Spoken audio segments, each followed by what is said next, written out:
Assam Rifle has a long history, commitment to security. But why this FIR? So now let me come to the point straight away with my input editor Brijesh. How can this be allowed that one force is trying to find an FIR against the other force? And when Prime Minister is talking about jointness, there is a military reform which is taking place in this country, joint operation, joint theatre. But the previous, the principal advisor, the point person to the Prime Minister, Raksha Mantri, General Bipin Rawat, who worked on the jointness, the theatre, was about how can we create synergy in the system. This FIR shows that first there is no synergy in the Manipur theatre, and secondly, Assam Rifle, the Spear Corps had to tweet out saying that it's an attempt to malign the image. I think it should be taken very seriously. So my question to you, Brijesh, is what is happening? Well, there is only one way to look at it. I personally feel that if Assam Manipur Police is saying that that Assam Rifle is helping the Kuki militants, and they allowed them to speak, the escape, and they hindered their operation, then you should have gone ahead and arrest those people. But if that is not the case, because it's a very, very serious charge which is leveled in the FIR, it makes Assam Rifle accomplice in the ethnicity war which is happening in the state of Manipur for 90 plus days.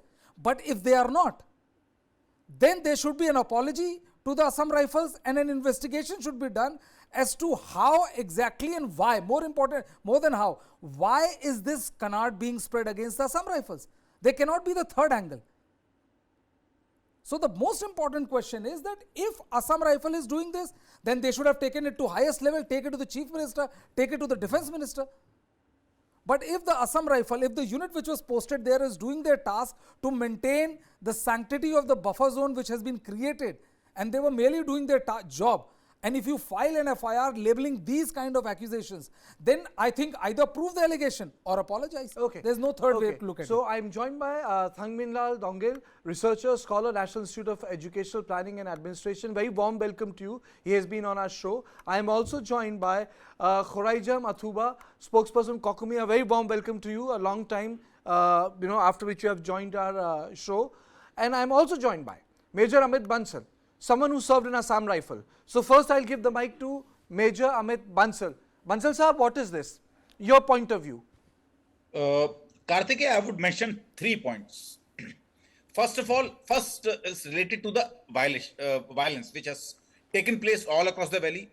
There were videos which were earlier also circulated by the Spear Corps, where we saw the way the locals, Manipur Police, even the women folk called as Mira Paipis have been aiding the rioters, carrying and escorting the armed rioters to the victims' villages, and villages were burnt and people were killed. It does not need any evidence. So they are all proved that Manipur Police has been their credibility at question.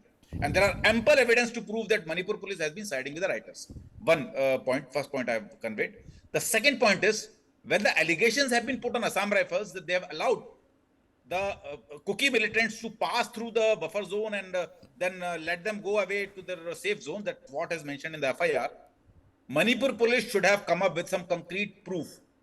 So far, there is no proof. Just it is the allegation and things like that.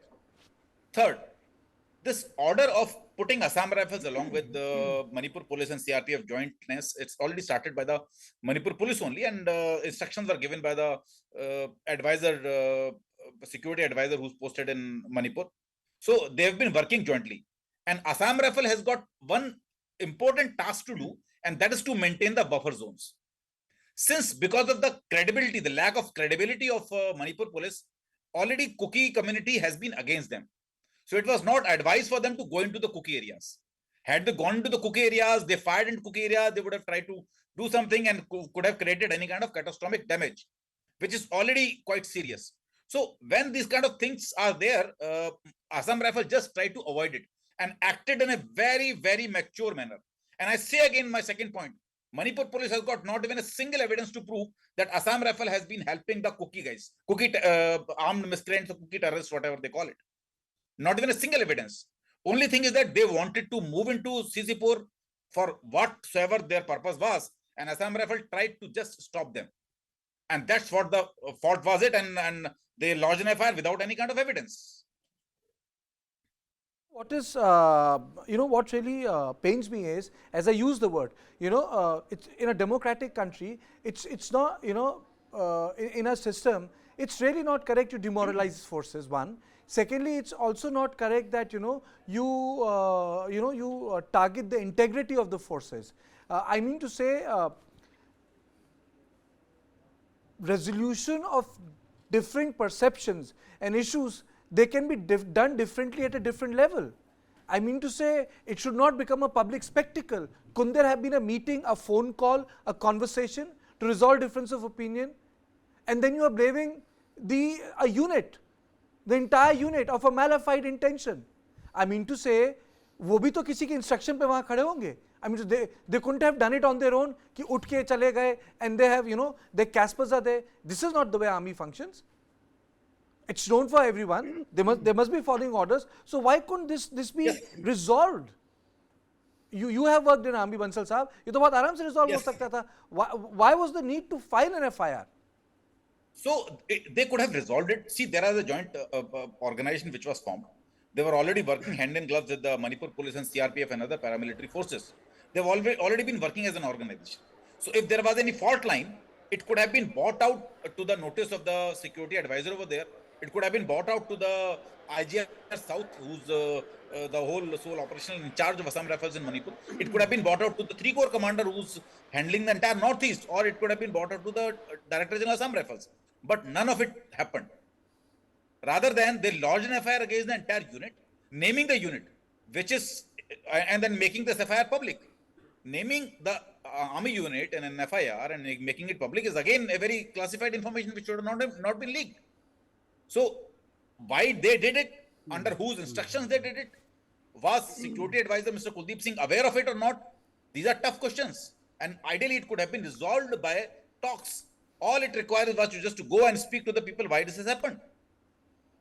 Okay. And I also saw the video where fair enough. Now I must go to the other 2 panelists, and before I go to Mr. Athouba, and before I go to our other esteemed panelist, Mr. Doungel, let me just put it on record here on part of the News9. The attempt is to have a conversation on this issue, and we, as part of the News9 editorial, feel that such public spat between forces should never happen. It's not a good example. It goes against national security, and national security is paramount. Athouba ji, first you, and then to Mr. Doungel.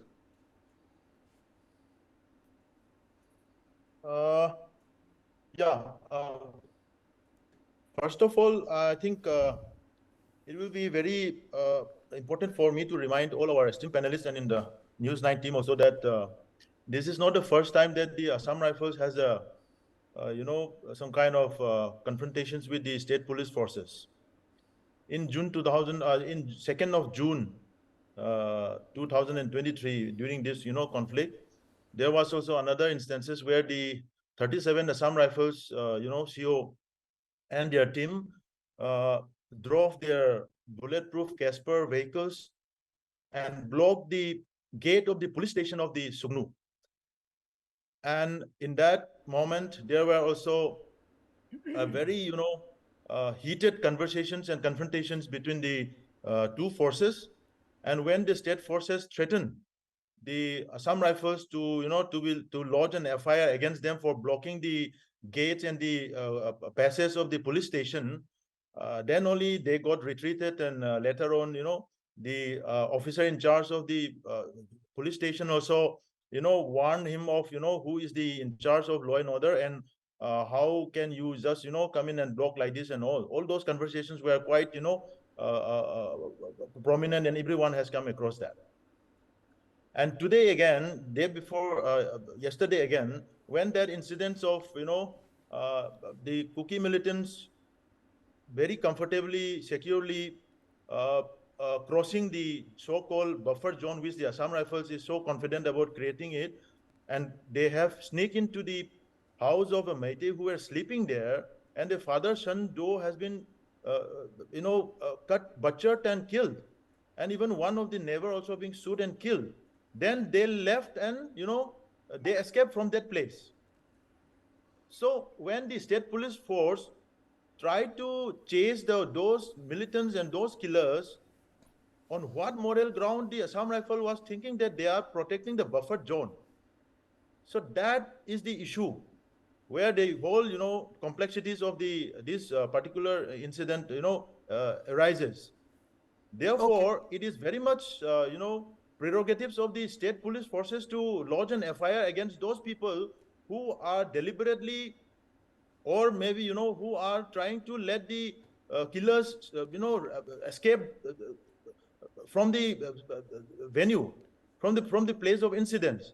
And when the state police were trying to chase them, Assam Rifles were completely blocking those state forces from crossing those certain area on the way. You know, the So sir, only this thing I would like to conflict, say, no. Let me I'm complete. not, Let no, me I'm not complete. disturbing you. I'm not disturbing I you. know. I'm I not. know you. The only thing I'm saying is, I know. these are not facts. You know, you are saying that this is what has happened. This is an FIR.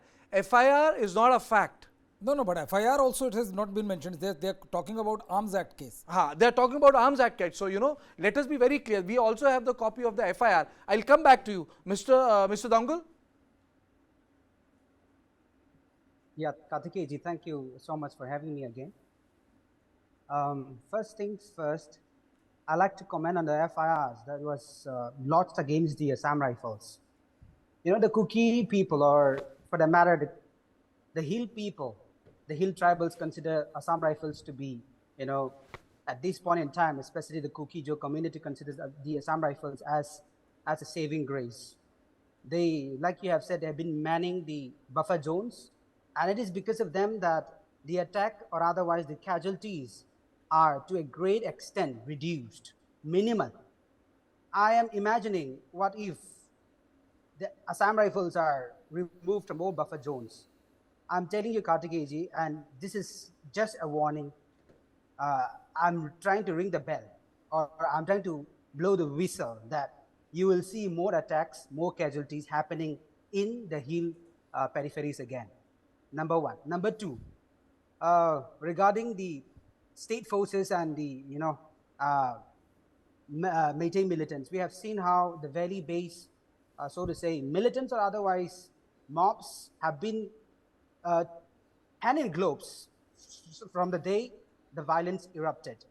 And that is the reason why oftentimes you'll see confrontations between the Assam Rifles, the paramilitary forces, and also the state forces.